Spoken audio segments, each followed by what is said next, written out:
But more than anything, I remember the feeling around the table that we were opening a new chapter in our joint history, a chapter that would shape our role in the new world around us.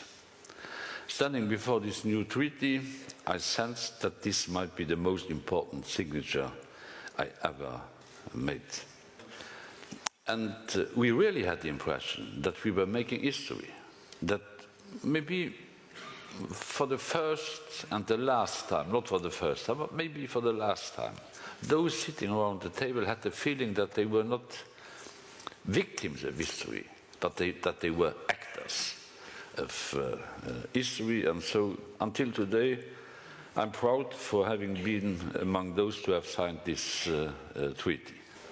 You have to remember that we had to bridge huge differences between mainly France and Germany. The French couldn't imagine that a central bank could be independent. And the Germans couldn't imagine that a central bank would not be independent. I'm switching into French and German because I do think that Europeans have to be used to the fact that English is not the only language used in Europe. Wirtschaft und Fernsehen und führte there is no translation. No. So I have to come back to English. That's the lingua franca of Europe. We had it out of English, but not into English. Yeah. So that's not a translation. That's part of a translation. So, okay. Pardon? We feel left out here in Portugal. So I want to bring you back.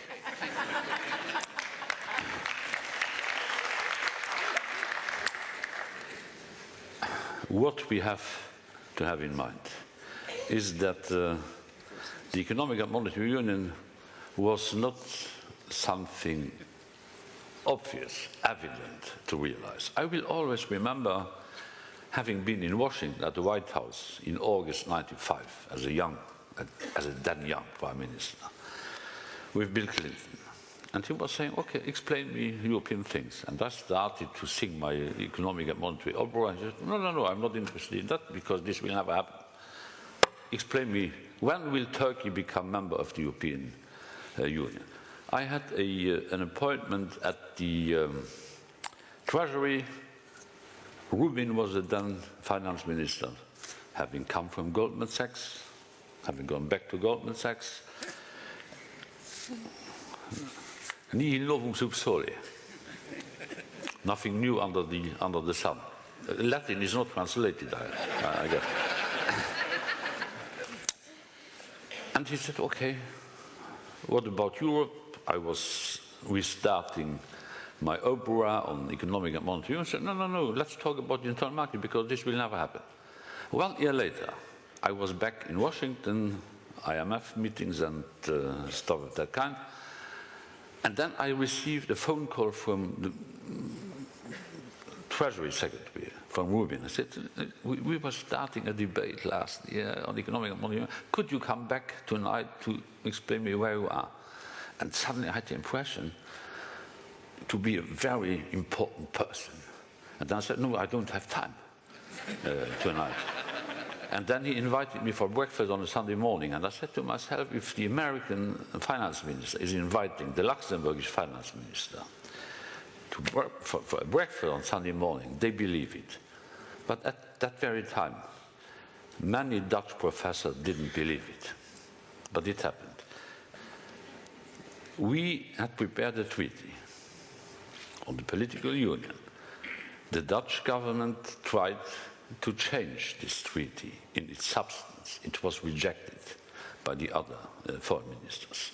My good friend Wim Kok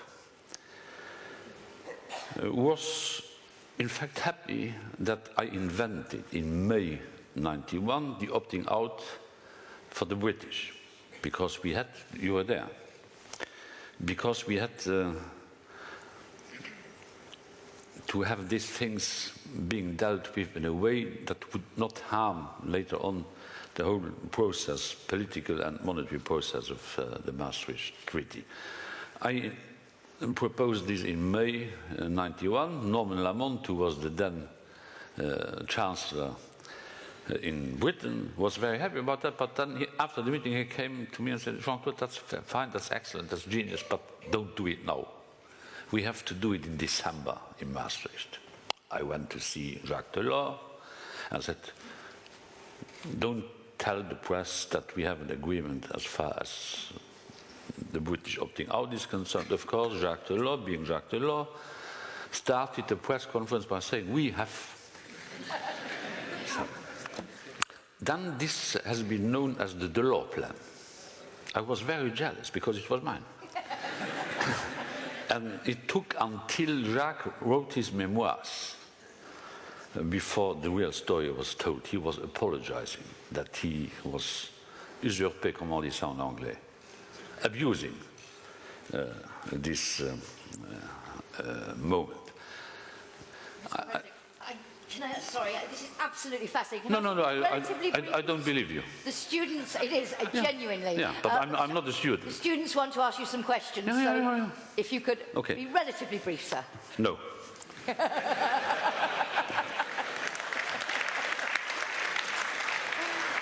You are inviting me on the day of my birthday. Absolutely. He has a point. I have all the rights of someone who has his birthday today. What I wanted to say is... Very good point. Yeah.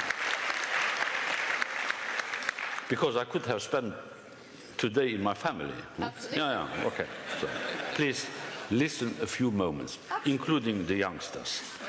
Because sometimes it's helpful to listen to those who are older. What I wanted to say is that we cannot explain the European Union, the European project, simply by going back to history. That's important. But if we want to convince younger people that the European Union is a must today and the next coming years, we have to explain European history in a perspective. What is Europe today and what will Europe be tomorrow and the day after tomorrow? Europe is the smallest continent. We don't know it. The European Union is, that's 5.5 million square kilometers. Russia, 17.5. Questions? We are a relevant part of the global economy. 25% of the global GDP. In 10 years from now, it will be 15%.